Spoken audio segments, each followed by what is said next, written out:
Libadde essanyu jjereere wali ku kkooti e Makindye era nga baganda baffe aba Nation Platform abaakwatibwa abawerera ddala 46 olunaku olwaleero. Museveni ndowooza atidde bwe batyo n'abawa beyiro era nga aba famire zaabwe munnange babadde mu ssanyu jjereere. Twebaza nnyo Honorable Shamim Malende mwebale kukola ekisoboka kyonna okulaba nga baganda baffe bano bonna bayimbulwa. Olowooza Museveni atidde ki okuta abantu bano 46 omulundi gumu? Yes, His Excellency Kyagulanyi Ssentamu Robert Bob Wine atugamba ono atandise okuba nga agonda olaba akwata n'ata abaana ba National Platform babadde asibye ebbanga lyonna eddene. Yes, Shamim Malende weebale nnyo weebalire ddala okukola nga toweera okulaba nga Bannayuganda obabeererawo. Twetaaga abantu nga Shamim Malende bannange abeerawo bannange teyeeganyizza mulimu guno ate nga agukola ewatali kusasulwa. Bannange tusiimye nnyo Shamim Malende, tukwebaza byonna bye weerekereza okubeera emabega ga Bannayuganda era tusiima nnyo. Weebale nnyo kwagala ggwanga, weebale nnyo kwagala Bannayuganda. Ebigambo bino omulimu guno gw'okola ogukola nga ggwe tolina gw'ogamba nti nno oba kusasula oba ki, okikola nga ggwe ku lw'ensi yo. Bambi tusiimye nnyo. Yes, libadde essanyu jjereere wano e Makindye ku kkooti anti aba National Platform 46 bonna Museveni atidde bw'atyo n'abayimbula. Tubakulisaayo nnyo baganda baffe, mikwano gyaffe, mwebale ku ekkomera tulibakulisa si byangu. Ewa Museveni ebyo mubimanyi si byangu, kale tubakulisaayo nnyo, mwebale nnyo. Ne bakulooya baffe bakkanso Shamim Malende mwebale kubeererawo baana abo, mwebale nnyo, tusiimye nnyo era ne twebaza Katonda mwenna ababadde bataddewo ekisoboka okulaba nga bakwano baffe, mikwano gyaffe bayimbulwa ate olunaku olwaleero mawulire ga ssanyu okuva wano ku kkooti e Makindye. Kati oba lwaki Museveni abantu Bannayuganda abatwala mu Makindye mu kkooti? Ebintu ebimu bannange byewuunyisa. Museveni naye kiki nnyo otuvuga sipiidi bye tutategeera. Otuvuga sipiidi bwe tutategeera naye nga tukutegeeza beera mukkakkamu, ekijja mu maaso ate nakyo ojja kiwulira.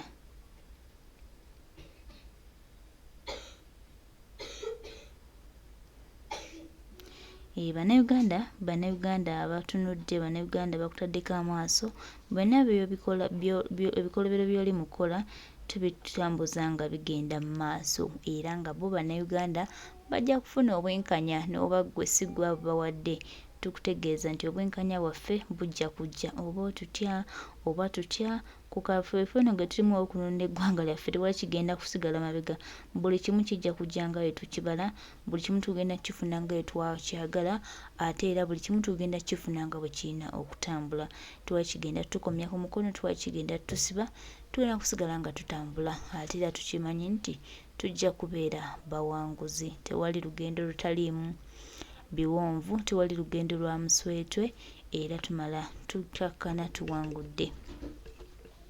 Mbeera baganda baffe bwetyo bweri ku kkooti, bakwano baffe aba National Platform abawerera ddala 48 olunaku olwaleero ate era bayimbuddwa. Kwegamba embeera ebadde ya ssanyu, twebaza nnyo balooya baffe, omukulu omukyala Shamim Malende ne balooya baffe mwena abafubye okulaba nga abantu baffe bano bayimbulwa. Mwebale nnyo.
We made the bail application and we successfully granted by court because all the affairs with which this person is that is an assembly was made by the and some issues were presented. We want to thank all the leaders from Manchester, Sabagabo, all the members of parliament that are present, and all the students that are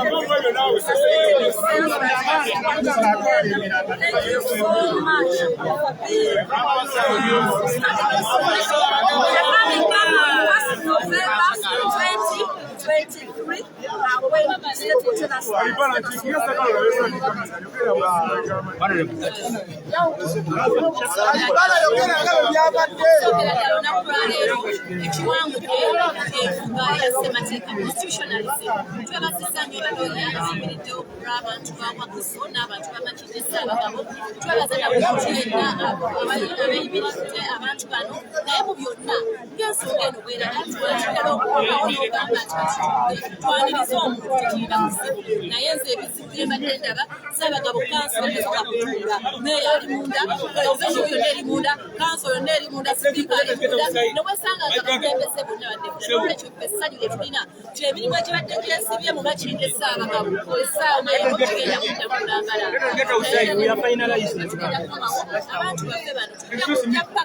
We are finalizing.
Wait.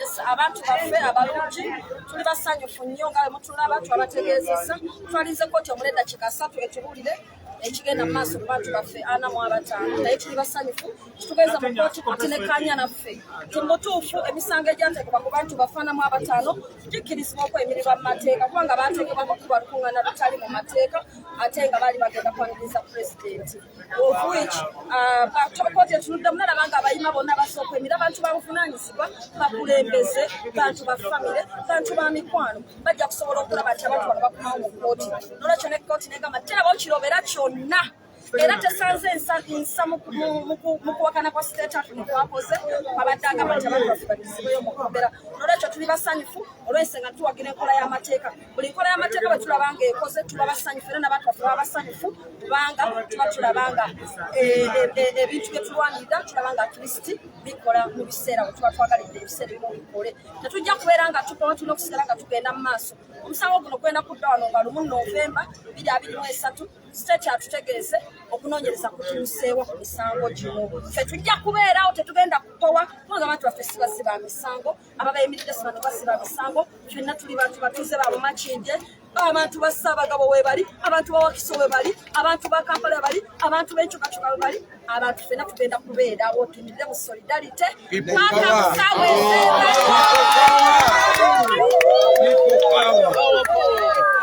mwebale nnyo mwebale ddala mwenna baloyo abayambyeko n'ebyokulembesa mwebale nnyo abeeyimiridde abantu mwebale nnyo abakulembesa abaliwo olunaku olwadde abasobola okweyimirira n'abo ababadde munda wamu na mwenna be basibye ba Krismasi otuma bali nnyo okuguma si kyangu mukaduukulu eyo naye twebaza Mukama Katonda nti asobodde okubasobozesa ne mukuba si kyangu abalwadde tubasabira Mukama Katonda at least bemuvaayo mufune ku katuuti nammwe abalala bali ebona tujja kubanga bwe bakwesekweseewo abantu abalala bawambibwa abalala bakyakwekeddwa naye tugamba tugenda kutuukawo kitusobola tubeere nga tujja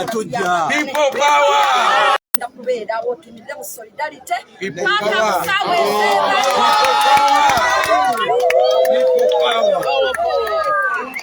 mwebale nnyo mwebale ddala mwenna baloyo abayambyeko n'ebyokulembesa mwebale nnyo abeeyimiridde